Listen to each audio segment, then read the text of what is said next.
اعوذ باللہ من الشیطان الرجیم بسم اللہ الرحمن الرحیم وَيُعَلِّمُهُ الْكِتَابَ وَالْحِكْمَةَ وَالتَّوْرَاةَ وَالْإِنْجِيلَ وَرَسُولًا إِلَى بَنِي إِسْرَائِيلَ صدق اللہ العظیم۔ اس آیہ مبارکہ کے بارے میں ایک نقطہ تو میں بیان کر چکا ہوں کہ تقابل جو ہے ذہن میں رکھنا چاہیے کہ حضرت یحییٰ علیہ السلام کے بارے میں ان کے لیے جو بھی توصیفی کلمات اللہ تعالیٰ نے ارشاد فرمائے ان میں آخری ہے نبیم من الصالحین، اور حضرت عیسیٰ علیہ السلام کے لیے یہاں پر جو الفاظ آئے ہیں وَرَسُولًا إِلَىٰ بَنِي اسرائیل، اس کو نوٹ کر لیجئے، پھر آئندہ چل کر اس کے اور بھی حوالے آئیں گے۔ دوسری بات جو نوٹ کرنے کی ہے وہ یہ کہ کتاب اور حکمت اور تورات اور انجیل، ان چار چیزوں کے مابین جو تین واو آئے ہیں ان میں سے دو واو عطف ہیں، ایک واو تفسیر ہے۔ اللہ ان کو سکھائے گا کتاب اور حکمت، یعنی تورات اور انجیل۔ یہ درمیانی واو جو ہے یہ یعنی کے معنی میں ہے، اس لیے کہ جیسا کہ میں کئی مرتبہ پہلے بتا چکا ہوں، تورات میں صرف احکام تھے، حکمت نہیں تھی۔ انجیل میں صرف حکمت ہے، احکام نہیں ہے، اور اسی نقطے کو سمجھ لینے سے ساری گتھی حل ہوتی ہے، اور اگر اسی کو نہیں سمجھا ہے لوگوں نے تو پھر بہت ان کے ذہنوں میں پریشانیاں رہتی ہیں۔ تو اس مقام کو نوٹ کیجئے، وَيُعَلِّمُهُ الْكِتَابَ وَالْحِكْمَةَ، اللہ اسے سکھائے گا کتاب بھی اور حکمت بھی، وَالتَّوْرَاةَ وَالْإِنْجِيلَ، یعنی تورات بھی اور انجیل بھی، وَرَسُولًا إِلَىٰ بَنِي إِسْرَائِيلَ انی قد جئتکم بآیۃ من ربکم۔ ابھی تک گفتگو ہو رہی تھی کہ حضرت مریم سلام علیہا کو یہ ساری خوشخبریاں اللہ تعالیٰ کی طرف سے دی گئی۔ اب یوں سمجھئے، to cut a long story short, درمیان کا وقفہ، ان کی ولادت ہوئی، وہ پلے بڑھے، وہ ساری تاریخ بیچ میں سے حذف کر کے نقشہ کھینچا جا رہا ہے اب کہ حضرت مسیح علیہ السلام نے اب اپنی دعوت کا آغاز کر دیا ہے۔ انی قد جئتکم بآیۃ من ربکم، میں تمہارے پاس آیا ہوں تمہارے رب کی طرف سے نشانی لے کر۔ انی اخلق لکم من الطین کہیئۃ الطیر، کہ میں تمہارے سامنے یا تمہارے لیے بناتا ہوں گارے سے ایک پرندے کی شکل، فانفخ فیہ، پھر میں اس میں پھونک مارتا ہوں، فیکون طیرا باذن اللہ، تو وہ بن جاتا ہے اڑتا ہوا پرندہ اللہ کے حکم سے۔ یہاں آپ نوٹ کرتے جائیے گا، ہر معجزے کے بعد باذن اللہ باذن اللہ باذن اللہ، یعنی یہ میرا کوئی دعویٰ نہیں ہے، میرا کوئی کمال نہیں ہے، یہ جو کچھ ہے وہ اللہ کے حکم سے ہے۔ وَأُبْرِئُ الْأَكْمَحَ وَالْأَبْرَصَ وَأُحْيِي الْمَوْتَىٰ بِإِذْنِ اللَّهِ، اور میں شفا دے دیتا ہوں مادرزاد اندھے کو بھی اور کوڑھی کو بھی، اور میں مردہ کو زندہ کر دیتا ہوں بِإِذْنِ اللَّهِ، اللہ کے حکم سے۔ وَأُنَبِّئُكُم بِمَا تَأْكُلُونَ وَمَا تَدَّخِرُونَ فِي بُيُوتِكُمْ، اور میں تمہیں یہ بھی بتا سکتا ہوں کہ تم کیا کھاتے ہو اور کیا چیزیں تم نے اپنے گھروں میں ذخیرہ کر رکھی ہیں۔ ان فی ذلک لآیۃ لکم، اس میں تمام چیزوں میں تمہارے لیے نشانی ہے، ان کنتم مومنین، اگر تم ایمان والے ہو یا ایمان لانا چاہو، یعنی یہ کہ اپنی رسالت کے صداقت اور حقانیت کے دلیل کے طور پر یہ معجزات پیش فرمائے۔ وَمُصَدِّقًا لِمَا بَيْنَ يَدَيَّ مِنَ التَّوْرَاةِ، اور میں تصدیق کرتے ہوئے آیا ہوں اس کی کہ جو میرے سامنے موجود ہے تورات میں سے۔ وَلِأُحِلَّ لَكُمْ بَعْضَ الَّذِي حُرِّمَ عَلَيْكُمْ، اور تاکہ میں کچھ حلال قرار دوں تم پر وہ چیزیں جو تم پر حرام کر دی گئی ہیں۔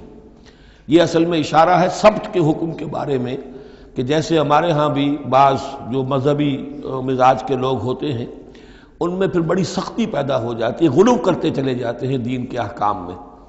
تو سبت کے حکم میں یہودیوں نے اس حد تک غلو کر لیا تھا کہ کسی مریض کو دعا کرنا اس کے لیے کہ اللہ اس کو شفا دے دے، یہ بھی نہیں کرنا، کچھ نہیں کرنا، کوئی کام، گویا کہ یہ بھی دنیا کا کام ہے۔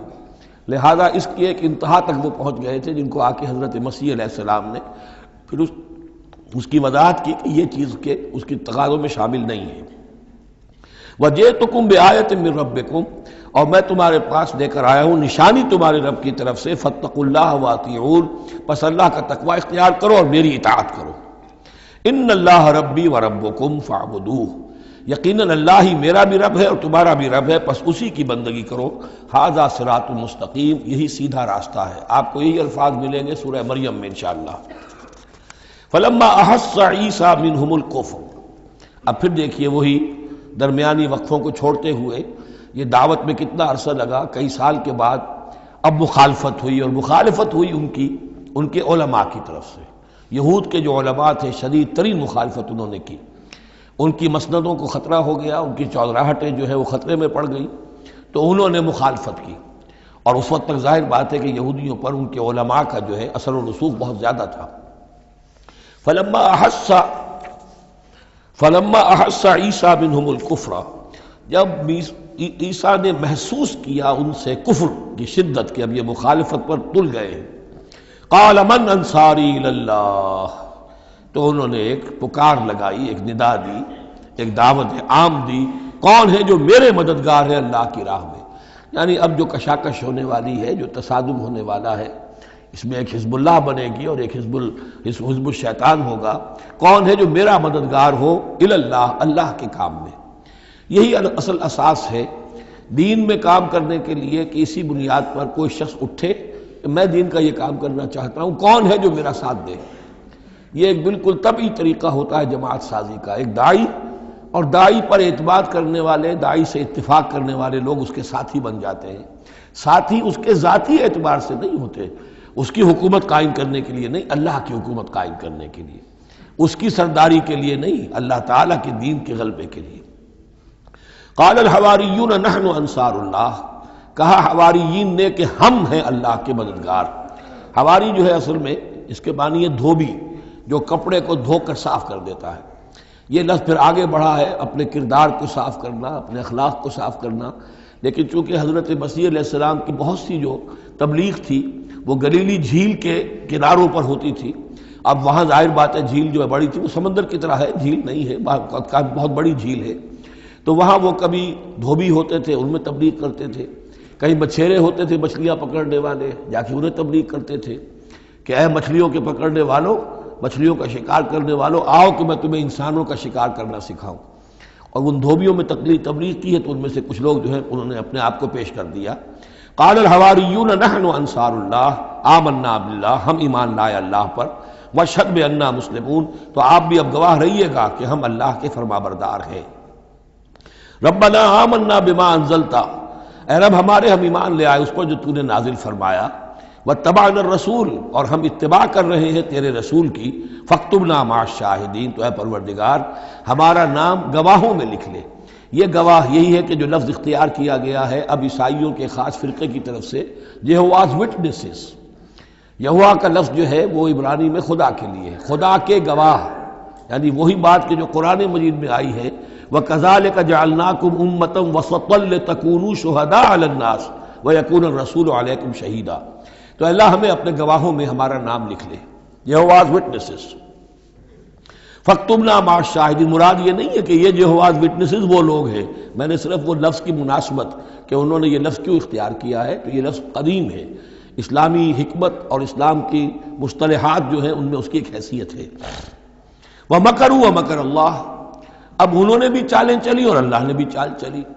وہ جو ان کے فریسی بیٹھے ہوئے تھے، علماء بیٹھے ہوئے تھے، وہ چالیں چل رہے تھے کسی طرح اس کو پکڑوائیں، کسی طرح، اس لیے کہ وہاں جو حکومت تھی وہ یہودیوں کی نہیں تھی، اگرچہ یہودی ایک بادشاہ تھا، پپٹ کنگ، جیسے کنگ فاروق ہوتے تھے مصر کے اندر، اصل حکومت انگریزوں کی تھی لیکن کنگ فاروق بیٹھے ہوئے ہیں، اسی طرح کا وہ پپٹ کنگ تھا کہ جو یہودیوں میں سے تھا، اصل حکومت تھی رومیوں کی، اور رومی گورنر پائلیٹس پونٹس وہ وہاں پر موجود تھا، اور اس طرح کی کوئی کیپٹل پنشمنٹ جو ہے وہ یہودی خود نہیں دے سکتے تھے جب تک کہ وہ جو اصل گورنر ہے اس کی طرف سے اس کا حکم صادر نہ کیا جائے، لیکن ان کی مذہبی عدالتیں تھیں، اس میں بیٹھ کر یہ ان کے مفتی، ان کے فریسی، ان کے علماء بیٹھ کے فیصلے کرتے تھے، اور اگر وہ فیصلہ دے دیتے تھے تو ان فیصلوں کی ایگزیکیوشن جو ہے وہ پھر رومن گورنمنٹ کے تھرو، اور وہ ہوتی تھی اس کی جو تنفیذ جو ہے وہ پائلیٹس پونٹس کے ذریعے سے، لہذا ان کے ہاتھ بندھے ہوئے تھے۔ اب کسی طریقے سے پھنسوائیں اس کو، سوال الٹے سیدھے کرنے، ایسے سوال کرنے کہ وہ جواب دیں تو اس میں بغاوت کی بو آ جائے، تو کہیں دیکھو یہ رومیو یہ تمہارا باغی ہے، اس طرح کی وہ چالیں چل رہے تھے۔ وَمَكَرُوا وَمَكَرَ اللَّهُ، اللہ کی اپنی چال تھی۔ اب اللہ کی چال کیا تھی، اب اس کی تفصیل قرآن میں نہیں ہے، یعنی یہ کہ ان کے حواریین میں سے ہی ایک نے دھوکہ دیا اور حضرت مسیح علیہ السلام کو گرفتار کروایا۔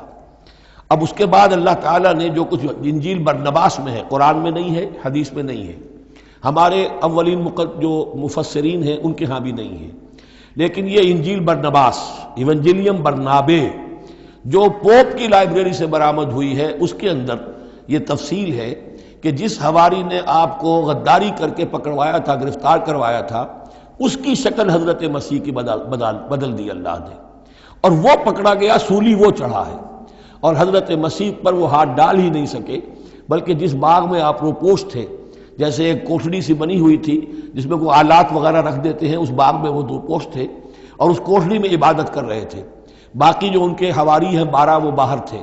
اس وقت وہ سٹک گیا، ایک شخص وہاں سے چپکے سے گیا کہ اب میں پکڑواؤں گا، اور جا کر جو ہے وہ سپاہیوں کو لے آیا، رات کے وقت قندیلیں لے کر آئے، انہوں نے کہا میں اندر جاؤں گا، جسے میں کہوں اے ہمارے استاد بس پکڑ لینا وہی مسیح ہے، اس لیے کہ رومیوں کو کیا پتا تھا وہ مسیح کون ہے، وہ تو یہودی ہے، لہذا جیسے ہمارے ہاں پولیس والوں کو کیا پتا ہے وہ آئے ہیں، آئیڈینٹیفائی کون کرے گا، تو اس نے کہا کہ میں کہوں گا اے میرے آقا میرے استاد بس پکڑ لینا۔ اب یہ جب اندر داخل ہوا تو جیسے ہی کمرے میں داخل ہوا، اس کوٹھڑی میں اس کی چھت پھٹی، 4 فرشتے نازل ہوئے، حضرت مسیح کو لے کر وہ چلے گئے، اور اس شخص کی شکل جو ہے وہ بدل دی گئی حضرت مسیح والی۔ اب یہ گھبرا کر باہر نکلا تو دوسرے حواریین جو تھے انہوں نے کہا اے ہمارے استاد، اور ادھر سے وہ سپاہی جو ہیں داخل ہو گئے، انہوں نے اسی کو قابو کیا، سولی وہ چڑھا ہے اصل میں، حضرت مسیح نہیں۔ لیکن یہ ساری تفاصیل جو ہیں یہ قرآن میں بھی نہیں ہے، حدیث میں بھی نہیں ہے۔ جب حدیث میں نہیں ہے، قرآن میں نہیں ہے، تو ہمارے مفسرین کے پاس بھی نہیں ہو سکتی تھی، لیکن یہ کہ یہ شہادت جو ہے یہ در حقیقت انہی کے گھر سے ہمیں ملی ہے، اور یہ پوری طریقے سے فٹ ان کرتی ہے، پوری طریقے سے قرآن کا جو بیان ہے اس میں یہ پوری طرح فٹ ہوتی ہے۔ وَمَكَرُوا وَمَكَرَ اللَّهُ، انہوں نے اپنی سی چالیں چلی، اللہ نے اپنی چال چلی، وَاللَّهُ خَيْرُ الْمَاكِرِينَ، اور اللہ تعالیٰ جو ہے وہ بہترین چال چلنے والا ہے۔ اِذْ قَالَ اللَّهُ يَا عِيسَىٰ إِنِّي مُتَوَفِّيكَ وَرَافِعُكَ إِلَيَّ، یاد کرو جب کہ اللہ نے عیسیٰ سے کہا عیسیٰ میں تمہیں اب لے جانے والا ہوں، یہ لفظ ہے کہ جس کو قادیانیوں نے اصل میں بہت بڑی بنیاد بنایا ہے اپنے غلط عقیدے کی، کہ وفات مسیح ہو چکی ہے۔ اس لفظ کو اچھی طرح سمجھ لیجئے، وفا، وفا کے معنی ہے پورا کرنا، وعدہ وفا کرو، وفا۔ اب اس سے جب کہا جائے کسی کو پورا دینا تو باب تفعیل میں آئے گا وفا یوفی توفیتاً، وہ ہم پڑھ چکے ہیں، ووفیت کل نفس فکیف اذا جاء، جب وہ دن آئے گا ووفیت کل نفس ما عملت، جو کچھ انہوں نے کیا ہوگا پورا پورا ان کو دے دیا جائے گا۔ یہ دیکھ لیجئے آیت نمبر 25، فکیف اذا جمعناہم لیوم لا ریب فیہ ووفیت کل نفس ما کسبت وہم لا یظلمون، ہر ایک کو بھرپور پورا پورا بدلہ اس کے اعمال کا دے دیا جائے گا۔ یہ ہے کسی کو پورا پورا دینا، کسی سے پورا پورا لے لینا یہ باب تفاعل ہوگا، توفا یتوفا، کسی کو پورا لے لینا، تو پورا لے لیتا ہے اللہ تعالیٰ نے۔ یہ لفظ جو ہے پورا بتمام و کمال، یہ گویا کہ منطبق ہوتا ہے حضرت مسیح پر، کہ حضرت مسیح کو ان کے جسم اور جان سمیت اللہ لے گیا۔ ہم جب کہتے ہیں وفات پا گیا تو یہ ہے استعارتاً، جسم یہی رہ گیا صرف جان گئی ہے، اور یہی لفظ قرآن میں آتا ہے نیند کے لیے بھی، اللہ یتوفی الانفس حین موتہا، اس لیے کہ نیند میں بھی یہ ہوتا ہے کہ خود شعوری نکل جاتی ہے انسان میں سے، اگرچہ زندہ ہے، اب اس کو اگر کوئی چیونٹی کاٹ رہی ہے تو جاگ جائے گا، لیکن ویسے اس کی خود شعوری ختم ہو چکی ہے، اور روح کا تعلق ہے خود شعوری کے ساتھ، تو نیند میں بھی اللہ تعالیٰ روح کو قبض کر لیتا ہے، اس کے لیے بھی توفی کا لفظ ہے۔ پھر جب انسان مرتا ہے تو روح اور جان دونوں چلی گئیں اور صرف جسم رہ گیا، یہ بھی توفی ہے۔ اور سب سے زیادہ مکمل توفی کیا ہے کہ اللہ تعالیٰ حضرت مسیح کو ان کے جسم، جان اور روح تینوں سمیت سموچے حضرت مسیح کو زندہ جو کا توں لے گیا۔ یہ ہے عقیدہ جو مسلمانوں کا ہے، اور جہاں تک لفظ کا تعلق ہے اس میں قطعاً کوئی بات جو ہے اس میں ایسی نہیں ہے کہ جس سے کوئی شخص دلیل پکڑ سکے، سوائے اس کے کہ ان لوگوں کو بہکانا آسان ہے جنہیں عربی زبان کی گرامر سے واقفیت نہیں، وہ ایک ہی وفات جانتے ہیں۔ وفات 3 ہو گئی ہیں اضلوع قرآن جو میں نے آپ کو سمجھائی ہیں۔ وَإِذْ قَالَ اللَّهُ يَا عِيسَىٰ إِنِّي مُتَوَفِّيكَ، میں تمہیں لے جاؤں گا، وَرَافِعُكَ إِلَيَّ، اور تمہیں اپنی طرف اٹھا لوں گا، وَمُطَهِّرُكَ مِنَ الَّذِينَ كَفَرُوا، اور تمہیں پاک کر دوں گا ان لوگوں سے جنہوں نے تمہارے ساتھ کفر کیا ہے، وَجَاعِلُ الَّذِينَ اتَّبَعُوكَ فَوْقَ الَّذِينَ كَفَرُوا إِلَى يَوْمِ الْقِيَامَةِ، اور جو لوگ بھی تیری پیروی کریں گے انہیں بھی ہمیشہ ہمیش کے لیے قیامت تک ان کے اوپر رکھوں گا کہ جنہوں نے کفر کیا ہے تیرے ساتھ، جو تیرا انکار کر رہے ہیں یہودی، اس کے بعد سے جو پسے ہیں آج تک پس رہے ہیں۔ حضرت مسیح سن 30 میں اٹھا لیے گئے یا 33 میں، اور اس کے بعد سے آپ کو معلوم ہے کہ مسلسل سن 70 عیسوی میں ہیکل سلیمانی ختم ہوا، 1,20,000 یا 1,33,000 یہودی ایک دن میں ٹائٹس نے قتل کیے یروشلم میں، حضرت مسیح کے رفع سماوی کے 40 برس بعد۔ ان کا ہیکل سلیمانی بھی وہ جو ہے وہ ختم کر دیا گیا، اب اس کی ایک دیوار ہے، میں بتا چکا ہوں 1927-28 برس ہو گئے ہیں کہ ان کا کعبہ گرا پڑا ہے۔ 1917 سے پہلے تک، بلکہ یوں سمجھیے پہلے 500 برس تک تو ان کا داخلہ بھی ممنوع تھا۔ یہ تو حضرت عمر کے ہاتھوں جب فتح ہوا ہے، یہ ڈائسپورا کا ان کا پیریڈ کہلاتا ہے۔ ایک پیریڈ ان کا کیپٹیوٹی کا تھا، جبکہ وہ نبوکدنضر لے گیا تھا انہیں اور بیبیلونیا میں قید میں رکھا ہے، وہ ہے ان کا پیریڈ آف کیپٹیوٹی۔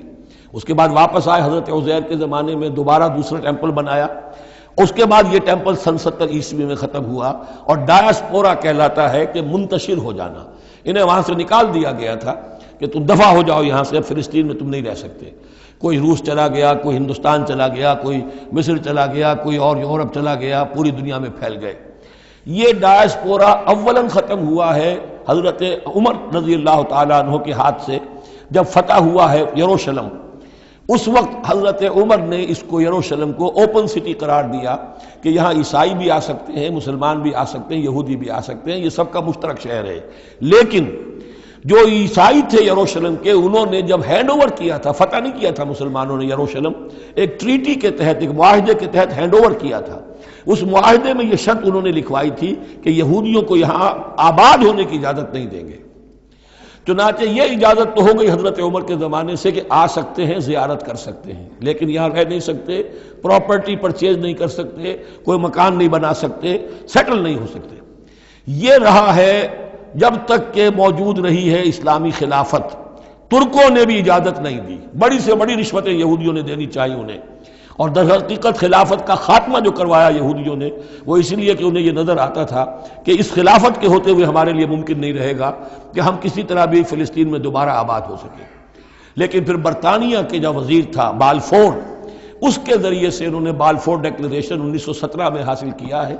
پھر ان کو حق ملا ہے کہ یہ یہاں آ کر جائیداد بھی خرید سکتے ہیں، سیٹل بھی ہو سکتے ہیں، اور اس کے یوں سمجھیے کہ 31 برس کے بعد پھر اسرائیل کی ریاست وجود میں آئی ہے۔ یہ تاریخ ذہن میں رہے۔ اگرچہ 1917 کے بعد سے انہیں کچھ سانس تو مل گیا ہے، اب ایک طرح سے محسوس ہوتا ہے کہ دنیا میں بڑے اقتدار پر ہیں، مٹھی بھر ہیں، یہ زیادہ سے زیادہ 13-14 ملین ہیں، 1.5 کروڑ سے بھی کم، لیکن پوری دنیا کی سب معیشت جو ہے اس کا بڑا حصہ ان کے کنٹرول میں ہے۔ لیکن پھر بھی یہ سب کچھ جو ہے وہ عیسائیوں کی سپورٹ کی وجہ سے ہے۔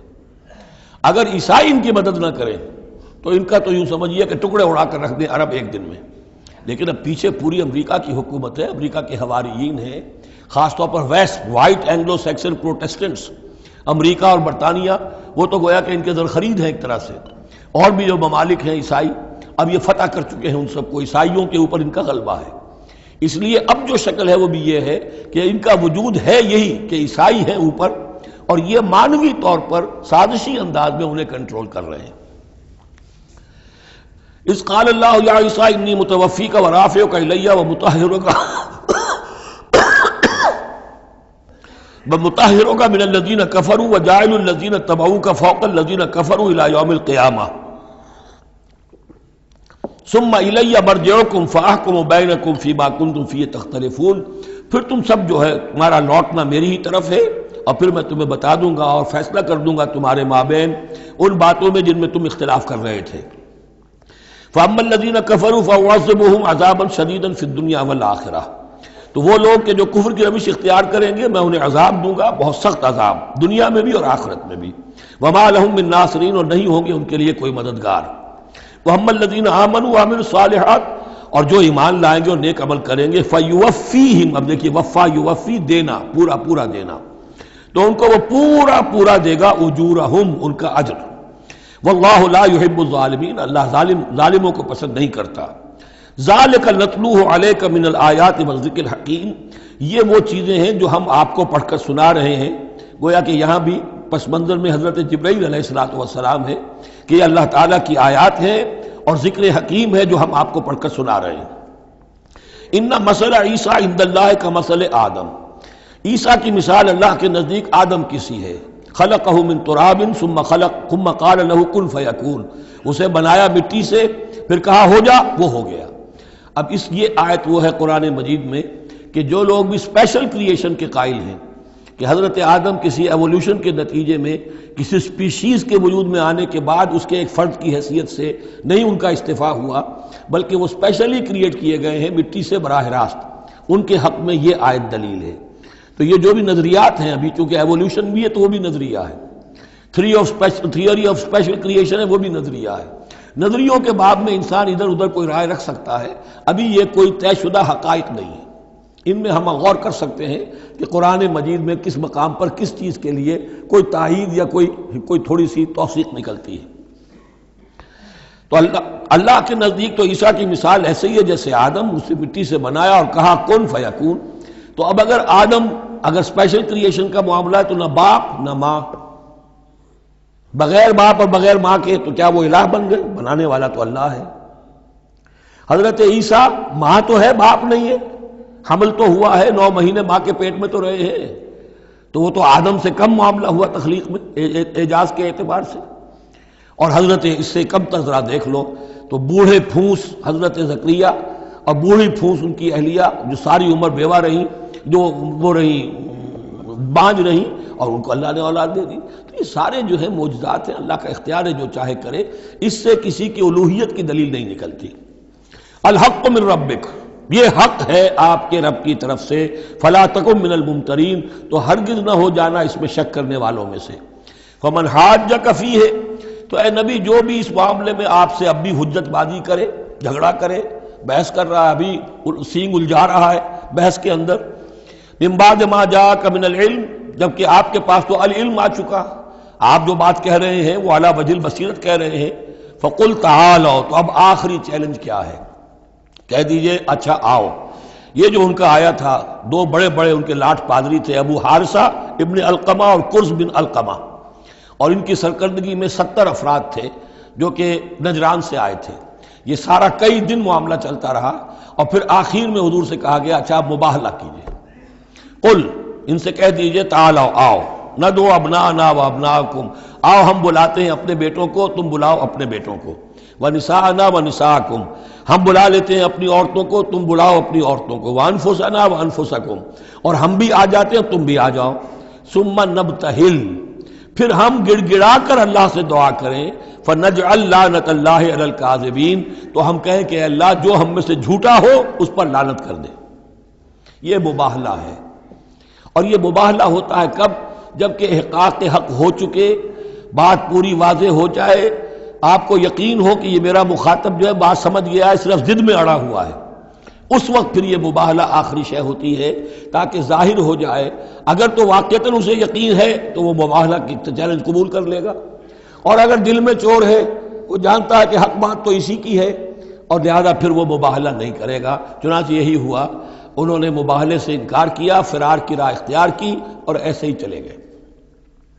فمن حاجک فیہ من بعد ما جاءک من العلم فقل تعالوا ندعو ابناءنا وابناءکم ونساءنا ونساءکم وانفسنا وانفسکم ثم نبتہل فنجعل لعنت اللہ علی الکاذبین ان ھذا لہو القصص الحق، یہ ہے صاف صاف جو بھی سرگزشت ہے صحیح اور حق، وہ یہ ہے، وما من الہ الا اللہ، اور نہیں ہے کوئی معبود اللہ کے سوا، وَإِنَّ اللَّهَ لَهُوَ الْعَزِيزُ الْحَكِيمُ، اور یقیناً اللہ تعالیٰ ہی ہے زبردست اور کمال حکمت والا۔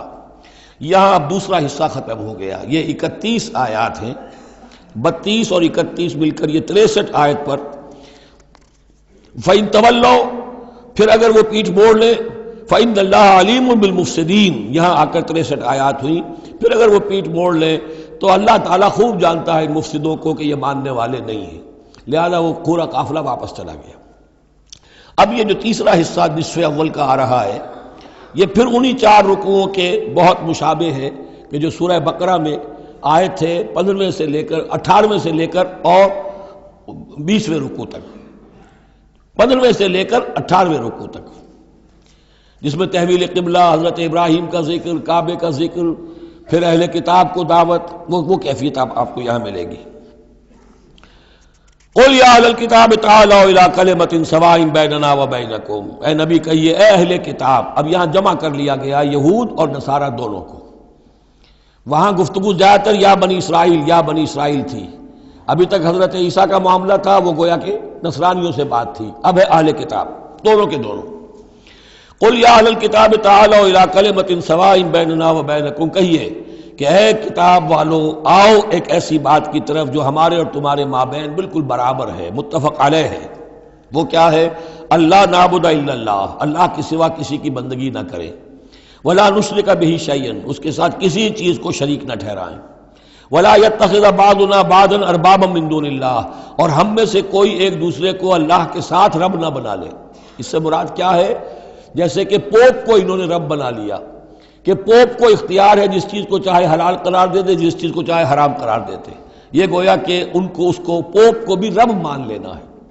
چنانچہ یہ واقعہ ہے کہ مشہور جو سخی تھے حاتم طائی، ان کے بیٹے عدی ابن حاتم رضی اللہ تعالی عنہ، وہ ایمان لائے، عیسائی تھے پہلے، تو انہوں نے ایک مرتبہ حضور سے کہا کہ یہ قرآن یہ کہتا ہے کہ ہم نے اللہ کے سوا کسی اور کو رب بنا لیا، تو یہ بات کچھ سمجھ میں نہیں آئی، ہم نے تو کسی کو رب نہیں بنایا۔ تو حضور نے فرمایا کیا یہ صحیح نہیں ہے کہ تمہارے جو پادری کہہ دیں، جو پوپ کہہ دیں کہ یہ حق ہے، یہ صحیح ہے، یہ جائز ہے، اس کو تم جائز مان لیتے ہو، جس کو وہ کہہ دیں حرام ہے حرام مان لیتے ہو، کہ جی ایسا تو ہے۔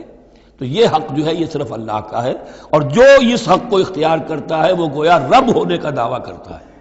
اب یہ ساری قانون سازی جو شریعت کے خلاف کی جا رہی ہے، یہ خدائی کا دعویٰ ہے جو لوگ کر رہے ہیں بیٹھے ہوئے، اور ان ہاؤسز میں پہنچنے کے لیے جو بےتاب ہوتے ہیں اور جس کے لیے کروڑوں روپیہ خرچ کرتے ہیں، جہاں جا کر یا تو پہلے طے ہو جائے یہاں کوئی قانون سازی کتاب و سنت کے منافی نہیں ہو سکتی، پھر جائیے، پھر وہاں پر جا کر قانون سازی کتاب و سنت کے دائرے کے اندر اندر کیجیے۔ لیکن جہاں یہ نہیں ہے تو وہ جو فرمایا یہاں پر نوٹ کر لیجئے، تعالوا الی کلمۃ سواء بیننا وبینکم الا نعبد الا اللہ ولا نشرک بہ شیئا ولا یتخذ بعضنا بعضا اربابا من دون اللہ فإن تولوا، پھر اگر وہ منہ موڑ لیں، فقولوا، اے مسلمانوں تم کہو، فقولوا اشہدوا بأننا مسلمون، اچھا بھائی آپ لوگ گواہ رہے ہم تو مسلمان ہیں، ہم نے تو اللہ کی اطاعت قبول کر لی، ہم ان تینوں باتوں پر قائم رہیں گے، آپ کو اگر پسند نہیں ہے تو آپ کی مرضی۔ یا اہل الکتاب، اے کتاب والو، لم تحاجون فی ابراہیم، تم ابراہیم کے بارے میں کیوں جھگڑتے ہو؟ وما انزلت التوراۃ والانجیل الا من بعدہ، حالانکہ تم بھی مانتے ہو کہ تورات بھی ان کے بعد نازل ہوئی، انجیل بھی بعد میں نازل ہوئی، یہودیت بعد کی پیداوار ہے اور نصرانیت بھی بعد کی پیداوار ہے۔ تو ما کان ابراہیم یہودیا ولا نصرانیا ولکن کان حنیفا مسلما، وہ تو مسلمان تھے، وہ تو اللہ کے فرما بردار تھے، یہودی یا نصرانی تو نہیں تھے۔ افلا تعقلون، تو کیا تم عقل سے کام نہیں لیتے؟ ہاں انتم ہؤلاء حاججتم فیما لکم بہ علم، دیکھو یہ تم لوگ اب تک جو بھی باتیں کرتے رہے ہو، تم نے مباحثہ کیا ہے، وہ ان چیزوں کے بارے میں بھی ہے جس کا تمہیں کچھ علم ہے۔ فلم تحاجون فیما لیس لکم بہ علم، ایسی چیزوں کے بارے میں حجت بازی کیوں کرتے ہو جن کے لیے تمہارے پاس کوئی دلیل ہی نہیں، کوئی بنیاد نہیں، کوئی علم نہیں۔ ابراہیم کو کیا قرار دو گے، نصرانی یا یہودی؟ واللہ یعلم وانتم لا تعلمون، اللہ جانتا ہے تم نہیں جانتے۔ ما کان ابراہیم یہودیا ولا نصرانیا، اچھی طرح تمہیں بھی معلوم ہے ابراہیم نہ یہودی تھے نہ نصرانی تھے، ولکن کان حنیفا مسلما، وہ تو اللہ کے فرما بردار تھے بالکل یکسو ہو کر۔ وما کان من المشرکین، اور نہ ہی وہ مشرکوں میں سے تھے۔ گویا کہ 3 طبقات جو موجود تھے عرب میں اس وقت، یا مشرکین عرب تھے، وہ بھی اپنے آپ کو منسوب کرتے تھے، وہ تو چونکہ نسل تو حضرت اسماعیل کی ہے تو وہ بھی کہتے تھے ہمارے تو رشتہ ابراہیم سے ہے، یہودی بھی نصرانی بھی، لیکن فرمایا ابراہیم جو ہے وہ نہ یہودی تھے نہ نصرانی تھے نہ مشرک تھے۔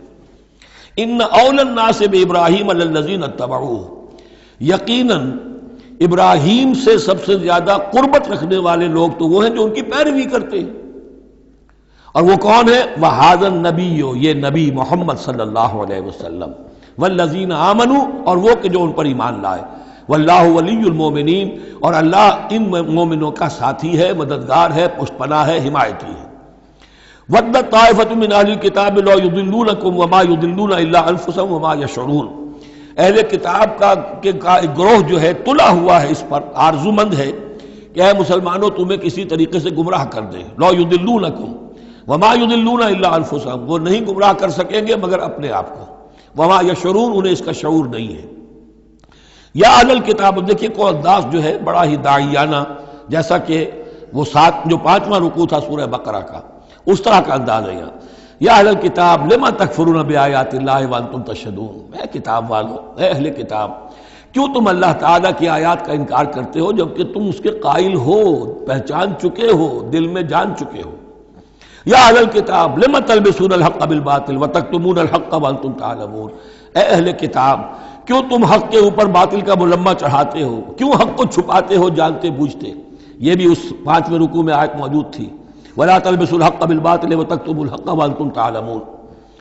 وَقَالَتْ طَائِفَةٌ، اب ایک بڑی سازش کا ذکر ہو رہا ہے کہ جو انہوں نے کی تھی مسلمانوں کے خلاف اور محمد رسول اللہ کو ناکام بنانے کے لیے۔ اس سازش کا پس منظر کیا تھا کہ چونکہ صورتحال یہ آ چکی تھی دنیا کے سامنے کہ جو ایک مرتبہ دائرہ اسلام میں داخل ہو جاتا تھا، اب چاہے اسے مار دیں، اسے پیٹیں، اسے بھوکا رکھیں، اسے سزا دیں، جو بھی ٹارچر کریں، واپس نہیں آتا۔ تو دھاک بیٹھ گئی نا کہ اسلام کے اندر کوئی ایسی کشش ہے، اسلام کے اندر کوئی ایسی حقانیت ہے، کوئی ایسی مٹھاس ہے کہ ایک آدمی بڑی سے بڑی قربانی دینے کو تیار ہے، ایک دفعہ اسلام قبول کرنے کے بعد اسلام کو سے دستبردار ہونے کو تیار نہیں۔ یہ جو ساکھ بن گئی تھی، اس کو توڑنے کا ذریعہ سوچا انہوں نے کہ ایسا کرو، صبح کے وقت اعلان کرو کہ ہم ایمان لے آئے، سارا دن محمد کی صحبت میں رہو صلی اللہ علیہ وسلم، شام کو کہہ دو جی دیکھ لیا ہم نے، کچھ نہیں ہے یہاں، یہ دور کے ڈھول سہانے ہیں، ہم تو اپنے ہی کفر میں جا رہے ہیں، اپنے ہی راستے پہ جا رہے ہیں۔ اب اس سے یقیناً کچھ لوگ سمجھیں گے کہ انہوں نے سازش کی ہوگی، کچھ لوگ سمجھیں گے کہ بھائی بڑے متقی لوگ تھے، بڑے خشوع و خضوع کے ساتھ آئے تھے، بڑے اعلان کے ساتھ، شان کے ساتھ انہوں نے کلمہ کہا تھا اور ایمان قبول کیا تھا، پھر دیکھو سارے دن حضور کی محفل میں بیٹھے رہے ہیں، کچھ نہ کچھ تو دیکھا ہی ہوگا نا آخر، ایسے کیسے یہ لوگ چلے گئے۔ عام لوگوں کے دلوں میں وسوسہ اندازی جو ہے اس سے کرنا بہت آسان کام ہے، وہ سازش تھی جو بنائی، اور اسی کا اصل میں تعلق ہے قتل مرتد کی سزا۔ اسلامی ریاست میں اس سازش کا راستہ روکنے کے لیے یہ سزا تجویز کی گئی ہے کہ جو شخص ایمان لے آئے پھر کفر میں جائے گا تو قتل کر دیا جائے گا، کیونکہ اسلامی ریاست کی بنیاد ہے، آئیڈیولوجیکل ریاست ہے یہ، ایمان اور اسلامی تو اس کی بنیاد ہے، اس کی جڑوں کو کھولنے والی جو چیز ہو سکتی ہے اس کی تو پوری جو ہے اس کی بندش اور اس کا سد باب ہونا چاہیے۔ وقالت طائفة من اہل الکتاب آمنوا بالذی انزل علی الذین آمنوا وجہ النہار، اور اہل کتاب کے گروہ نے یہ طے کیا ایمان لاؤ اس چیز پر جو نازل کی گئی ہے ان اہل ایمان پر صبح کے وقت، دن چڑھے، وَاکْفُرُوا آخِرَهُ، اور کفر کر دو، اعلان کفر کر دو دن کے آخر میں، لعلہم یرجعون، شاید ان میں سے بھی کچھ لوٹ آئیں، اندر سے جا کے کچھ لوگوں کو تو گھسیٹ لائیں گے ہم کہ وہ جو ہے وہ بھی اسلام کو چھوڑ دیں، وہ مشتبہ ہو جائے معاملہ، ان پر وسوسہ پیدا ہو جائے۔ وَلَا تُؤْمِنُوا إِلَّا لِمَنْ تَبِعَ دِينَكُمْ، اور دیکھو ہرگز ایمان نہ لانا مگر اسی چیز پر کہ جو تمہارے دین کی پیروی کرے، ماننی اسی کی بات ہے۔ یعنی خطرہ بھی تھا کہ 4-6 اگر ہم جا کر حضور کے پاس اگر چند گھنٹے گزاریں گے تو کہیں ایسا نہ ہو کہ ہم میں سے کوئی واقعی پھر اس کا دل کھل جائے، طے کر کے گئے دیکھو ایمان نہیں لانا ہے ہم نے، وَلَا تُؤْمِنُوا إِلَّا لِمَنْ تَبِعَ دِينَكُمْ، اس پر ایمان نہیں لانا ہے ہم نے، لیکن صرف اعلان کرنا ایمان کا۔ یہ ہے مثال قرآن مجید میں شعوری نفاق، یعنی جو وقت انہوں نے گزارا ہے یہ ہے تو اسلام کا، قانوناً تو مسلمان ہیں، اگر اس دوران میں ان میں سے کوئی مر جاتا تو اس کی نماز جنازہ پڑھی جاتی، لیکن انہیں معلوم تھا کہ ہم مسلمان نہیں ہیں۔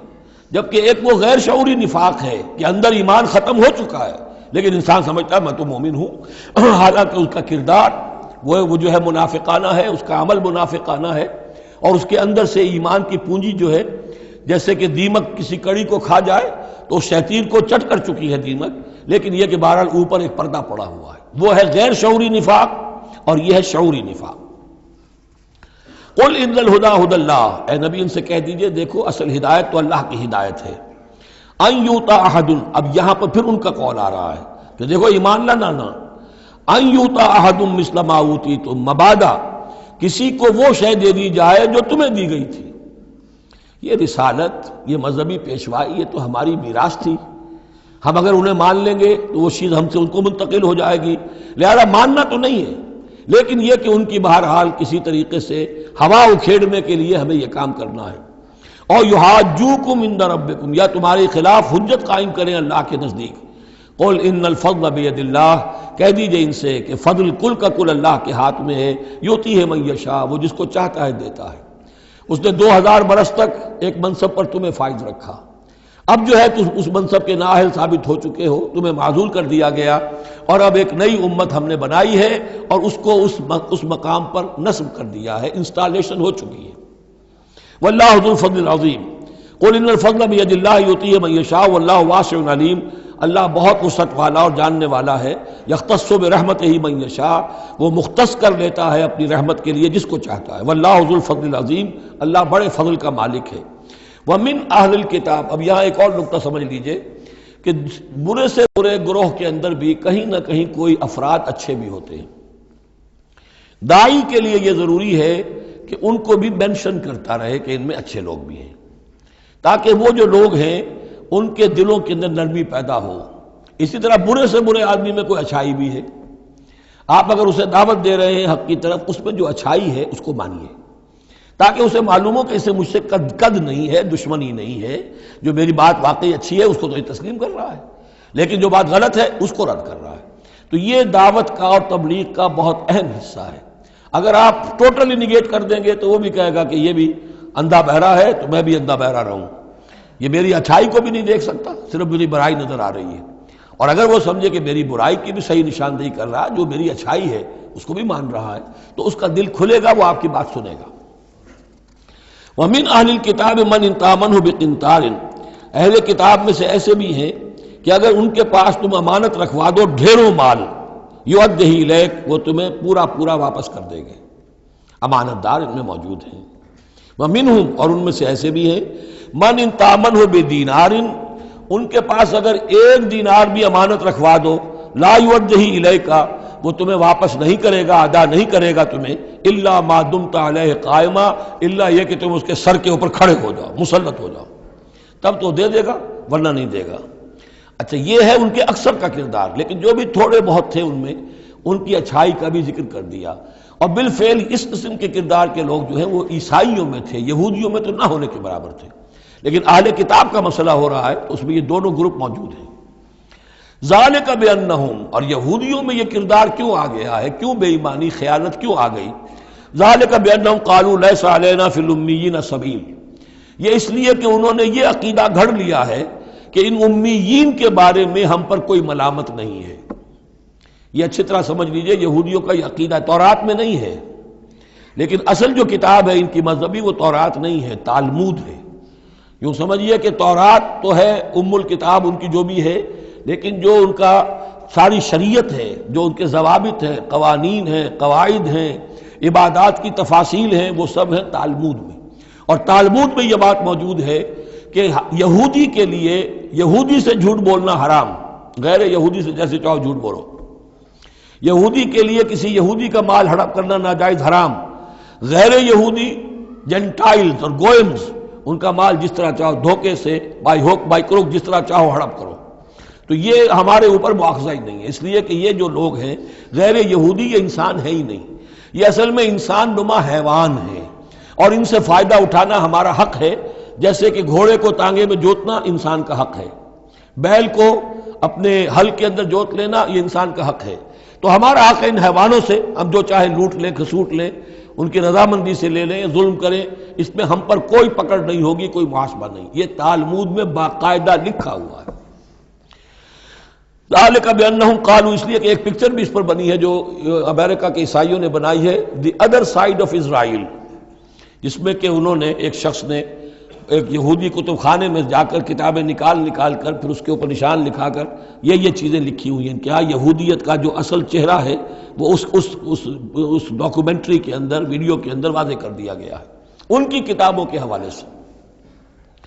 ذالک بانہم قالوا لیس علینا فی الامیین سبیل، یہ اس لیے ہے ان میں یہ خیانت اور بے ایمانی اور جھوٹ اور دغا کہ انہوں نے یہ عقیدہ گھڑ لیا ہے کہ غیر یہودی لوگوں کے بارے میں ہم سے کوئی پرسش ہی نہیں ہے، کوئی ہمارے اوپر کوئی ذمہ داری ہے ہی نہیں۔ وَيَقُولُونَ عَلَى اللَّهِ الْكَذِبَ وَهُمْ يَعْلَمُونَ، اور وہ تو اللہ تعالیٰ کی طرف نسبت دے رہے ہیں، منسوب کر رہے ہیں جھوٹ کو، اور وہ جانتے بوجھتے کر رہے ہیں، ان کے علماء جانتے ہیں۔ بَلَا مَنْ أَوْفَىٰ بِعَهْدِهِ وَاتَّقَىٰ فَإِنَّ اللَّهَ يُحِبُّ الْمُتَّقِينَ، کیوں نہیں، جو کوئی بھی اللہ کے ساتھ کیا ہوا اپنے عہد کو پورا کرے گا اور تقویٰ کی روش اختیار کرے گا تو اللہ تعالیٰ کو تو متقین پسند ہے۔ ان الذین یشترون بعہد اللہ وایمانہم ثمنا قلیلا، یقیناً وہ لوگ کہ جو اللہ تعالیٰ سے جو عہد انہوں نے کیا تھا اسے فروخت کرتے ہیں اور اپنی قسموں کو فروخت کرتے ہیں حقیر سی قیمت پر۔ جب دیکھتے ہیں کہ ہماری بات لوگ جو کچھ شک کر رہے ہیں، اچھا جی ہم خدا کی قسم کھا کر کہتے ہیں کہ ایسا ہے، اب یہ جھوٹی قسمیں۔ ثمنا قلیلا اولئک لا خلاق لهم فی الآخرہ، یہ وہ لوگ ہیں کہ جن کے لیے کوئی حصہ نہیں ہے آخرت میں۔ ولا یکلمہم اللہ، نہ اللہ ان سے کلام کرے گا۔ ولا ینظر الیہم یوم القیامہ، اور نہ ان کی طرف نگاہ کرے گا قیامت کے دن۔ ولا یزکیہم، نہ ان کو پاک کرے گا۔ یہ بھی سورہ بقرہ میں تقریباً پورا مضمون آ چکا ہے۔ ولہم عذاب علیم، ان کے لیے دردناک عذاب ہے۔ وان منہم لفریقا یلوون السنتہم بالکتاب، اور ان میں سے ایک گروہ ایسا بھی ہے جو اپنی زبان کو توڑتا مروڑتا ہے کتاب کو پڑھتے ہوئے، وہ الفاظ کو ذرا سا ادھر ادھر سے مروڑ کر معنی اور پیدا کر لیتے تھے۔ ان سے کہا گیا ہتا کہو تو ہنتا بنا دیا، بجائے اس کے کہ اللہ ہماری گناہ جھاڑ دے، ہمیں گیہوں دے۔ انہوں نے کہا کہنا ہے تم نے سمعنا واطعنا، سمعنا وعصینا، تو وہ اسی طریقے کا معاملہ وہ کرتے تھے۔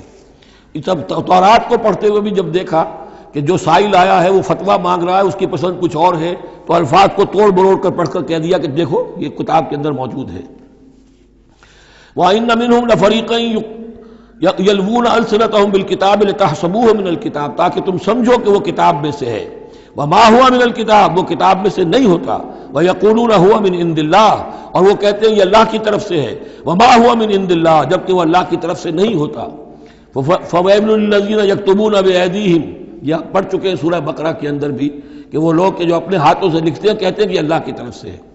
وَيَقُولُونَ عَلَى اللَّهِ الْكَذِبَ وَهُمْ يَعْلَمُونَ، وہ اللہ پر جھوٹ تہمت باندھتے ہیں جانتے بوجھتے۔ مَا كَانَ لِبَشَرٍ أَن يُؤْتِيَهُ اللَّهُ الْكِتَابَ وَالْحُكْمَ وَالنُّبُوَّةَ، کسی انسان کا یہ کام نہیں ہے، کسی انسان کے شایہ نشان نہیں ہے کہ اللہ تعالیٰ نے تو اس کو کتاب دی ہو، حکمت دی ہو، نبوت دی ہو۔ ثم یقول للناس کونوا عبادا لی من دون اللہ، پھر وہ لوگوں سے کہنے لگے کہ میرے بندے بن جاؤ اللہ کو چھوڑ کر۔ یہ اشارہ ہو رہا ہے اب نصرانیوں کی طرف کہ تمہارے طرف ہم نے رسول بھیجے، عیسیٰ ابن مریم کو ہم نے بھیجا، انہیں کتاب دی، ان کو حکم دیا، ان کو حکمت دی، نبوت دی، معجزات دیے، اور انہوں نے تو یہ اس کا کوئی امکان نہیں کہ وہ یہ کہتے کہ مجھے بنا لو اللہ کے سوا اپنا معبود۔ ما كان لبشر ان يؤتيه الله الكتاب والحكم والنبوة ثم يقول للناس كونوا عبادا لي من دون الله ولكن كونوا ربانيين بما كنتم تعلمون الكتاب وبما كنتم تدرسون، وہ تو یہی کہے گا اور یہی کہا کہ حضرت عیسیٰ نے کہ اللہ والے بنو، اللہ کی بندگی کرو، ربانی بن جاؤ، اللہ والے بن جاؤ، اس چیز کے سبب کہ جو تم سکھلاتے ہو، دوسروں کو تعلیم دیتے ہو۔ اتامرون الناس بالبر وتنسون انفسکم وبما کنتم تدرسون، اور جو کچھ تم خود بھی پڑھتے تھے۔ یہ پڑھنا پڑھانا دین کا، سیکھنا سکھانا، تعلیم و تعلم قرآن، تعلیم و تعلم حدیث، تعلیم و تعلم فقہ، یہ اس لیے ہونا چاہیے کہ لوگوں کو اللہ والے بنایا جائے، نہ یہ کہ اپنے بندے بنا کر اور ان سے نذرانے وصول کر کے ان کا استحصال کیا جائے۔ ولا یامرکم ان تتخذوا الملائکۃ والنبی اربابا، وہ کبھی بھی تمہیں اس بات کا حکم نہیں دے گا کہ تم فرشتوں یا انبیاء کو رب بنا لو۔ فرشتوں کو رب بنایا مشرکین مکہ نے، فرشتوں کے نام پر اپنی وہ مورتیاں انہوں نے بنائی، لات عزا منات، اور انہوں نے ایک نبی کو اپنا رب بنا لیا۔ ایامرکم بالکفر بعد اذ انتم مسلمون، تو کیا وہ ایسا بندہ اللہ کا جس کو اللہ نے نبوت سے سرفراز کیا ہو، کیا تمہیں وہ کفر کا حکم دے گا جبکہ تم مسلم ہو چکے ہو، تم نے فرما برداری اختیار کر لی ہے۔ وَإِذْ أَخَذَ اللَّهُ مِيثَاقَ النَّبِيِّينَ، اور یاد کرو جب کہ اللہ نے تمام انبیاء سے ایک عہد لیا تھا۔ لَمَا آتَيْتُكُم مِّن كِتَابٍ وَحِكْمَةٍ، جب بھی میں تمہیں دوں گا کتاب اپنی اور حکمت، ثُمَّ جَاءَكُمْ رَسُولٌ، پھر تمہارے پاس آئے کوئی اور رسول، نیا رسول، مُصَدِّقٌ لِّمَا مَعَكُمْ، جو کہ تمہارے ساتھ جو کچھ ہے اس کی تصدیق کرتے ہوئے آئے، لَتُؤْمِنُنَّ بِهِ وَلَتَنصُرُنَّهُ، تو تمہیں لازماً اس پر ایمان لانا ہوگا اور اس کی مدد کرنی ہوگی، کیونکہ انبیاء کا ایک سلسلہ چل رہا تھا، ہر نبی جو ہے آئندہ کی پیشن گوئی کر کے گیا ہے، اور یہ بھی ختم نبوت کے بارے میں بہت بڑی دلیل ہے کہ ایسی کسی شے کا ذکر قرآن میں یا حدیث میں نہیں ہے، بلکہ اس کے برعکس ہے کہ نبوت مجھ پر ختم ہو گئی ہے، ورنہ اس سے پہلے تمام انبیاء حضرت مسیح حضور کی بشارت دے کر گئے، تمام انبیاء کی کتابوں میں بشارتیں موجود ہیں۔ اگر آپ انجیل پڑھیں برنباس کی تو اس میں تو کوئی صفحہ خالی نہیں ہے جس میں کہ حضور کی بشارت نہ ہو اور حضور کے بارے میں خوشخبری نہ ہو، لیکن یہ کہ وہ باقی انجیلوں میں سے نکال دیا گیا۔ قال اقررتم واخذتم علی ذلکم اسری، اللہ نے فرمایا تم نے اقرار کر لیا اے نبیوں۔ اب یہ کہاں کیا گیا؟ یہ عالم ارواح میں۔ تمام نبی ایک دفعہ تو جمع نہیں ہو سکتے تھے، عالم ارواح میں یہ عہد لیا گیا ہے۔ تم نے اس کو قبول کیا اور اس پر میری ذمہ داری قبول کر لی۔ قالوا اقررنا، جیسے ہم سب کے سب کہہ کے آئے تھے الست بربکم قالوا بلا، ایسے ہی جنہیں نبوت سے سرفراز ہونا تھا ان کی ارواح سے یہ اضافی جو ہے عہد لیا کہ اگر میں تمہیں نبی بنا کر بھیجوں گا، تمہارے بعد جو نبی آئے گا پھر تمہیں اپنے لوگوں کو یہ کہہ کر جانا ہے کہ بعد میں آنے والے کی مدد کرنا اور اس کی نصرت کرنا، اس پر ایمان لانا۔ قال فاشهدوا وانا معكم من الشاهدين، تو اللہ نے کہا تو اچھا تم بھی گواہ رہو اور میں بھی گواہ ہوں۔ فمن تولى بعد ذلك، تو جس نے بھی منہ موڑ لیا اس کے بعد، فاولئک هم الفاسقون، تو یقیناً وہی ہے سرکش لاہنجار۔ افغیر دین اللہ یبغون، تو کیا یہ اللہ کے دین کے سوا کوئی اور دین چاہتے ہیں؟ وَلَهُ أَسْلَمَ مَنْ فِي السَّمَاوَاتِ وَالْأَرْضِ طَوْعًا وَكَرْهًا وَإِلَيْهِ يُرْجَعُونَ، جبکہ آسمانوں اور زمین میں جو کچھ ہے اللہ کے سامنے سر تسلیم خم کیے ہوئے ہے، چاہے خوشی سے اور چاہے مجبوراً، اور اسی کی طرف ان سب کو لوٹا دیا جائے گا۔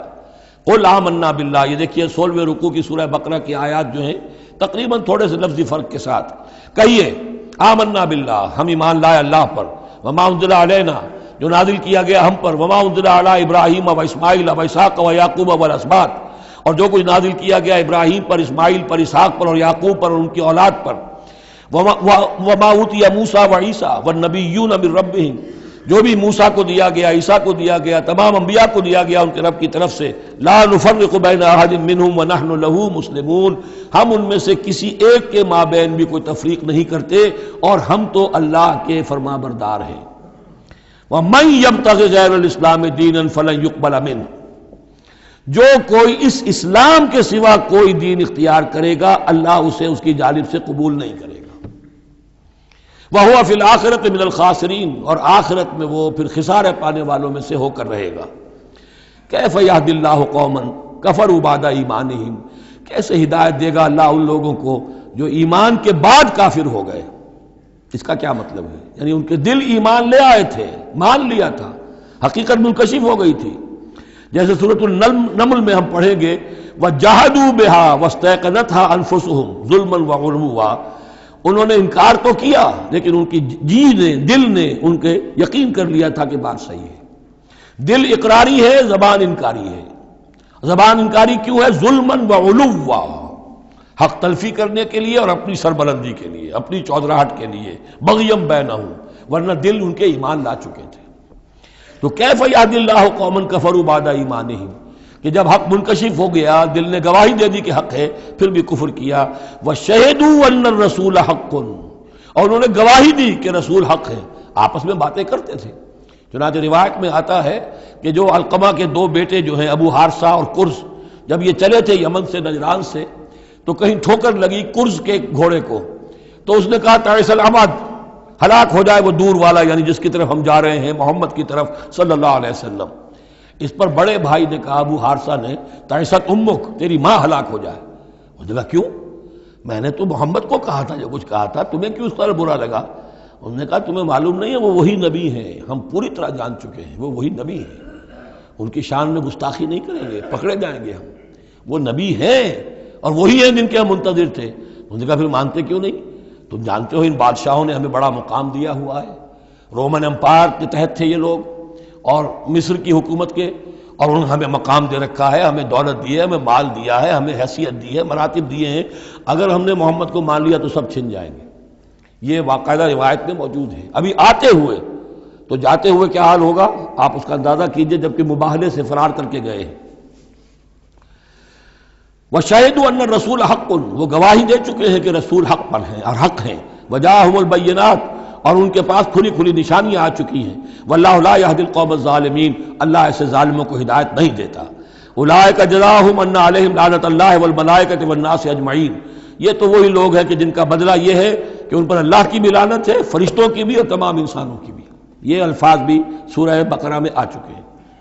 خالدین فیہا، وہ اسی لعنت میں رہیں گے. لا یخفف عنہم العذاب، ان کے عذاب میں کوئی تخفیف نہیں کی جائے گی. ولا ہم ینظرون، نہ انہیں کوئی مہلت ملے گی.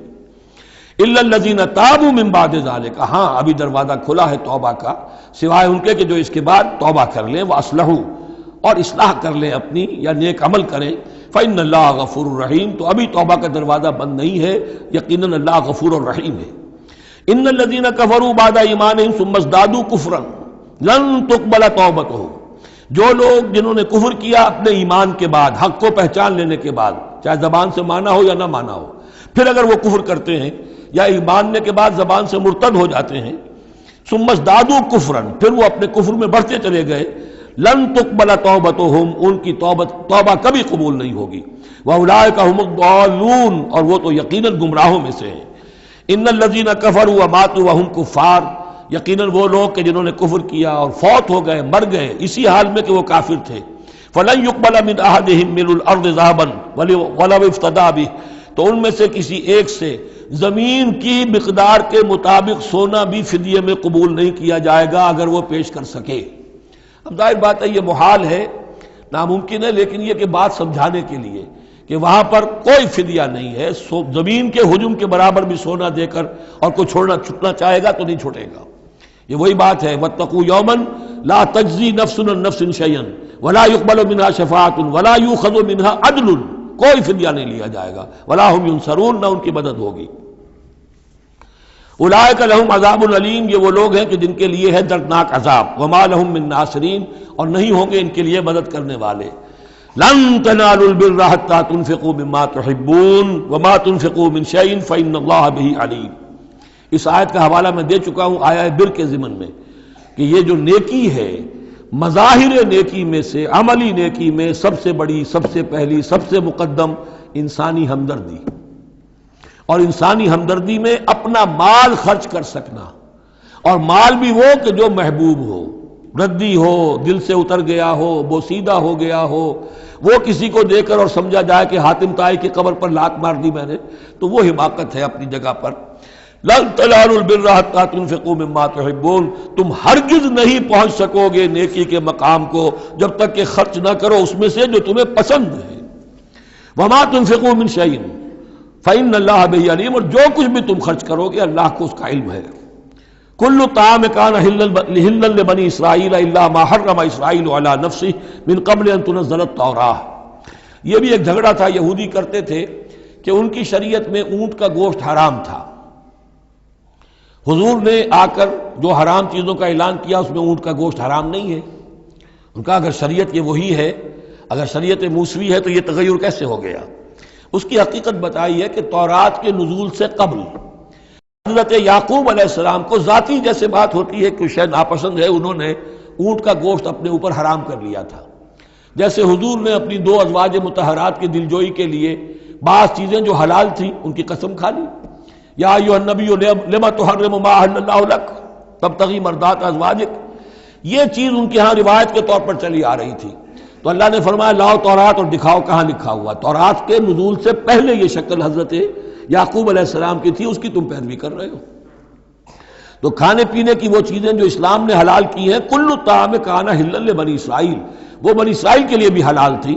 الا ما حرم اسرائیل علی نفسہ، سوائے ان چیزوں کے کہ جنہیں حرام ٹھہرا لیا تھا اسرائیل. اسرائیل سے مراد حضرت یعقوب اللہ کے بندے عبداللہ، علی نفسہ ہی، اپنی جان پر، من قبل ان تنزل التوراۃ، اس سے پہلے کہ تورات نازل ہو. اس لیے کہ یہ تو 300-400-500 سال کا فصل ہے حضرت یعقوب میں اور نزول تورات میں. قل فاتوا بالتوراۃ فاتلوها، اے نبی ان سے کہیے تم جو اعتراض ہم پر کر رہے ہو تو لاؤ تورات اور پڑھو اور دکھاؤ، ان کنتم صادقین، اگر تم سچے ہو. شریعت تورات کے اندر کہیں بھی اونٹ کے گوشت کی حرمت نہیں ہے.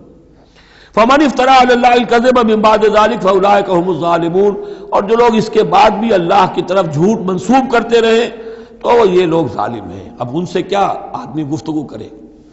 قل صدق اللہ، کہہ دیجئے اللہ نے جو کچھ کہا صحیح فرمایا. فاتبعوا ملت ابراہیم حنیفا، بس پیروی کرو ملت ابراہیم کی جو یکسو تھے یا یکسو ہو کر. یہ حنیفہ کا لفظ دونوں طرف جا سکتا ہے، ابراہیم کی صفت یا حال حنیفہ، اور یہ اتباع کا حال بھی ہو سکتا ہے. فاتبعوا ملت ابراہیم حنیفا، یکسو ہو کر، بعد کی تمام تقسیمات سے بلندتر ہو کر جو ابراہیم کا طریقہ ہے اس کی پیروی کرو. وما کان من المشرکین، اور مشرکین میں سے نہیں تھے. ان اول بیت وضع للناس للذی ببکہ، یقیناً پہلا گھر جو لوگوں کے لیے بنایا گیا اللہ کی عبادت کے لیے وہ وہی ہے جو بکہ میں ہے. بکہ اور مکہ یہ دو در حقیقت ایک ہی لفظ کے لیے دو پروننسیشن سے. ان اول بیت وضع للناس للذی ببکہ مبارکا وہدی للعالمین، برکت والا ہے اور تمام جہان والوں کے لیے ہدایت کا ذریعہ ہے. فیہ آیات بینات المقام ابراہیم، اس میں آیات بینات ہیں. ترتیب دیکھ لیجئے، وہاں کے 4 رکوع جو تھے ان میں پہلے اس کا ذکر ہوا تھا، پھر باقی ساری گفتگو تھی. یہاں ترتیب الٹ گئی ہے، ساری گفتگو کے بعد اب آخر میں یہ حصہ جو ہے تیسرا اس کا وہ ختم ہو رہا ہے، اس نصف اول کا، اور آخر میں تذکرہ حضرت ابراہیم کا ہے. مضامین وہی ہیں، ترتیب بدل گئی ہے. فی آیات بینات، اس میں تو بڑی روشن نشانیاں موجود ہیں. مقام ابراہیم، جیسے مقام ابراہیم.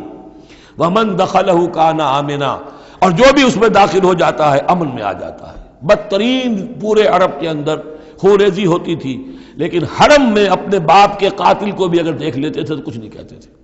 یہ ایسی روایت اس حرم کی رہی ہے اور آج تک ہے اللہ کے فضل و کرم سے کہ وہاں پر امن ہی امن ہے، دار الامن. من دخلہ کان آمنا وَلِلَّهِ عَلَى النَّاسِ حِجُّ الْبَيْتِ مَنِ اسْتَطَاعَ إِلَيْهِ سَبِيلًا. اور للہ علی الناس، اب لام اور علی کو یہاں نوٹ کر لیجئے. اللہ کا حق ہے لوگوں پر کہ وہ حج کرے اس کے گھر کا، جو بھی استطاعت رکھتا ہو اس کے سفر کی. للہ علی الناس، اللہ کا حق ہے لوگوں پر. حج البیت، گھر کا حج کرنا بیت اللہ کا. من استطاع الیہ سبیلا، جو بھی استطاعت رکھتا ہو راستے کی، سفر کی. ومن کفرا، اب یہاں کفرا کے معنی کیا ہوں گے؟ جو استطاعت کے باوجود حج نہیں کرتا وہ گویا کہ کفر کرتا ہے. ومن کفر فإن اللہ غنی عن العالمین، تو وہ اللہ تو غنی ہے تمام جہانوں سے. قل یا اہل الکتاب لم تکفرون بآیات اللہ.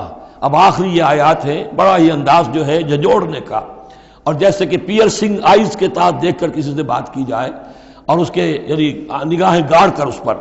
قل یا اہل الکتاب لم تکفرون بآیات اللہ، کیوں اللہ کی آیات کا انکار کر رہے ہو؟ واللہ شہید علی ما تعملون، اور جبکہ جو کچھ تم کر رہے ہو اللہ اسے دیکھ رہا ہے.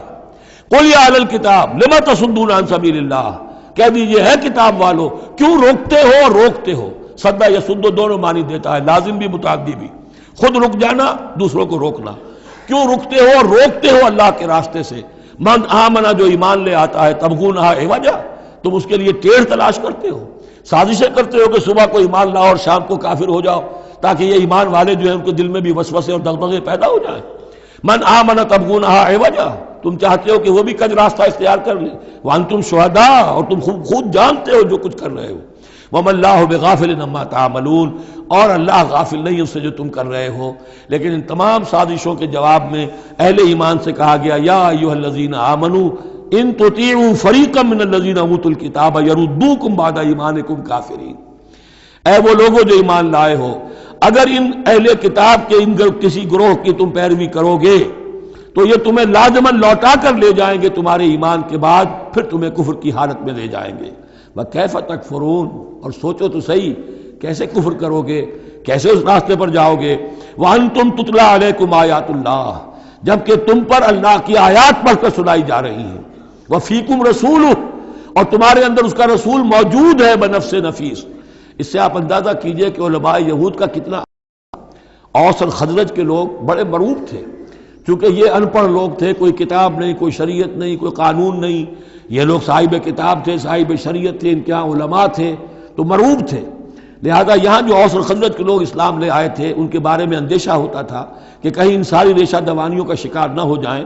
وَكَيْفَ تَكْفُرُونَ وَأَنْتُمْ تُتْلَىٰ عَلَيْكُمْ آیَاتُ اللَّهِ وَفِيكُمْ رَسُولُهُ، کیسے کفر کرو گے تم جبکہ تمہیں اللہ کی آیات پڑھ کر سنائی جا رہی ہیں اور تم اللہ کے رسول تم میں موجود ہیں. وَمَن يَعْتَصِم بِاللَّهِ فَقَدْ هُدِيَ إِلَىٰ صِرَاطٍ مُسْتَقِيمٍ، اور جو اللہ سے چمٹ جائے اس کی ہدایت ہو گئی ہے صراط مستقیم کی طرف. جو اللہ کی پناہ میں آ جائے، جیسے بچہ اگر اسے خطرہ محسوس ہو، شیرخوار بچہ دوڑ کر آ کے ماں سے چمٹ جائے گا. اب وہ یہ سمجھے گا میں قلعے میں آ گیا ہوں، اب مجھے کوئی کچھ نہیں کہہ سکتا، میں اپنی ماں کی گود میں آ گیا، ماں سے چمٹ گیا. اسے کیا پتا کہ کوئی درندہ صفت انسان اسے کھینچے ماں کی گود سے، اچھالے اور کسی بلم کے اوپر کسی نیزے کی انی کے اندر پرو لے. ایک بچہ یہ سمجھتا ہے کہ میں ماں کے پاس آ گیا تو بس میں اب پناہ میں ہوں. ایسے ہی من یعتصم باللہ، جو اللہ کی پناہ میں آ گیا، فقد ہدی الی صراط مستقیم، اس کی ہدایت تو ہو گئی سیدھی راہ کی طرف. اللہم ربنا اجعلنا منہم، اللہم ربنا اجعلنا منہم، آمین یا رب العالمین.